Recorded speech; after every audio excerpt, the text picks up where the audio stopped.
Kisah setan lari terkentut-kentut saat mendengar azan.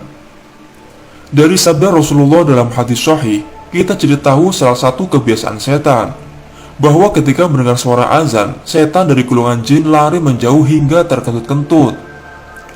Rasulullah Shallallahu Alaihi Wasallam bersabda, apabila panggilan sholat azan dikumandangkan, maka setan akan lari sambil kentut hingga dia tidak mendengar azan lagi.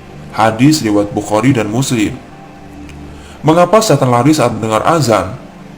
Seperti dalam hadis tersebut, setan takut dengan panggilan sholat itu. Begitu besar takutnya hingga mereka lari sambil terkentut-kentut. Kalimat Ad-Barashi Syaiton menggambarkan kondisi setan ketika ia lari begitu mendengar azan.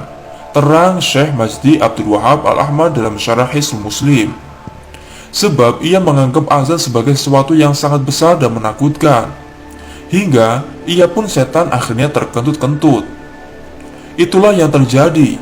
Ketakutan dan ketegangan membuat persendian jadi kendor hingga seorang yang takut ia tidak bisa menguasai dirinya.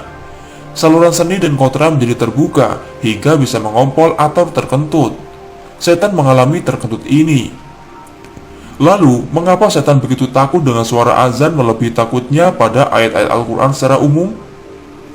Syekh Majdi Abdul Wahab Al-Ahmad menambahkan, setan lari mendengar suara azan karena azan berisi kalimat tauhid dan syiar-syiar Islam.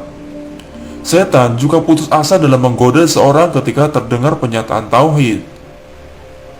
Disebutkan ayat-ayat Al-Quran secara umum karena ada juga ayat-ayat Al-Quran yang jika dibacakan pada orang yang diganggu setan dari golongan jin, setan itu akan kepanasan hingga ia keluar. Hal yang demikian bisa didapati ketika seorang sedang diruqyah dengan dibacakan surat Al-Fatihah, surat Al-Baqarah ayat 1-5, ayat kursi surat Al-Baqarah ayat 255, surat Al-Baqarah ayat 255-256, surat Al-Jin dan lain-lain.